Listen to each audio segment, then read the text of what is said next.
Hey guys, my name is Luca, My name is Maba. and today we're speaking with Darryl Bellamy, who just presented at the high school talking about how to fear less. Okay, so this is Darryl. Hi, Darryl. How are you today? I'm good. How are you? I'm good. So as Luca just told us, we heard your presentation today. Very inspirational. Do you mind if we ask you a few questions about it? Let's go. Okay, thank you. So first question, what initially gave you the inspiration or motivation to begin spreading your message? So I say for me, it had to be, even through high school, I was always heavily involved, always a big self-development kid. Yeah. So reading books, wanting to go to conferences, all of those things. I think that's where the foundation was. Then in college, I did some of the same things. I knew that I always wanted to work for myself and be an entrepreneur in some way. Just didn't know how that would turn out. So when I graduated from school, I tried to start a business that wound up failing, went to corporate America, but there was something that was just tugging inside of me that was always pretty much I wanted to learn and share what I was learning.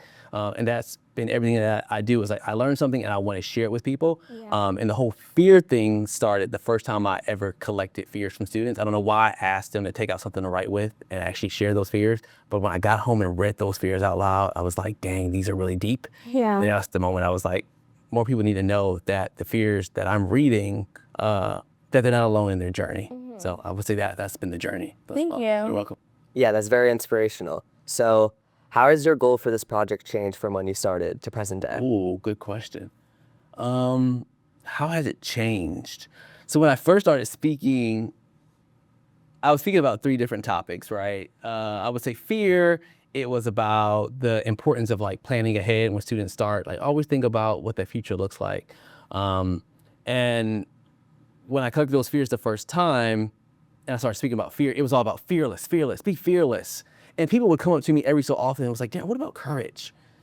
Are you supposed to always be fearless?" And I'm like, yeah, whatever. And I'm just always talking about fearless. And then COVID hit. And I was like, wait, I'm scared. I'm nervous.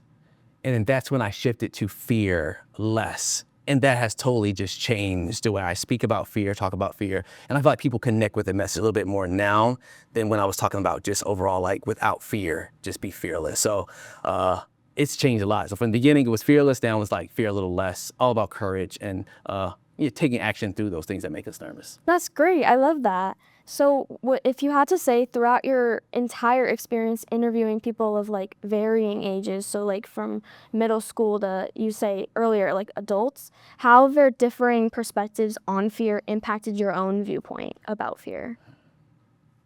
The different perspectives from the different ages helped me realize that fear never goes away. The nervousness that we feel never goes away. Especially if you're challenging yourself and always putting yourself out there. So I think sometimes we can see people of different stature, people who we look up to, and you could think, oh, they're fine at this point. There's nothing they're afraid to do. They speak on the news every day, or they play sports every day. There's nothing that can make them afraid. But when you get to the rooms with people, when you sit down with them, when you read their fears, you're like, oh, it's never going away. And it allows me to be comfortable with however I'm feeling, as well as share that with audiences that it's okay to feel how you feel. And know that if you feel that, it doesn't mean that anything is wrong with you. It just means that you're growing. So true. So, what do you think your number one coping mechanism is you recommend in difficult situations? Ooh, number one coping mechanism. What is the one that helps me the most?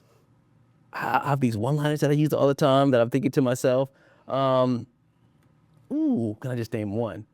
I would say the number one thing that has helped me is, and I talked about this in the presentation, is trace, which is the benefit of getting the fears out of your head. So writing those things down. And it's not always writing. You can write it, you can do a video, I'll do video journals, I'll do audio things, but there's so many studies that have shown the benefit of journaling and getting things out of your head. So for me, being able to write down and process, what is my fear? Why am I feeling this way? What can I control? Getting it down helps me to process it in the moment, but also in the future to be able to look back, be like, hey, I made it through this thing. It gives me the confidence for that next fear, that worry to come up, to know that if I made it past this thing, there's no way I'm going to be able to there's no reason why I won't be able to make it through whatever that future fear is. I completely agree with that. So out of all of these tough situations that you're telling people and guiding them through and giving them strategies, what's one thing that you constantly find yourself telling people over and over when you're sharing your message with them? What is the one thing that I find myself constantly telling people? you're gonna be okay. I love that. You're gonna be okay. Because in the moment, no matter what it is, myself included, in the moment it doesn't feel like it. But when you know that every struggle and challenges make us better, that you're not alone with what you feel, and that you're going to be okay as long as you keep taking steps forward, keep asking for that help, keep taking those steps, then I would say that's the number one message. We'll be okay. So, to finish, what do you think is the most important part of this journey? The most important part of this journey? That's an interesting question. The important part of my journey, this journey, you mean the journey of speaking? The journey of speaking, your journey.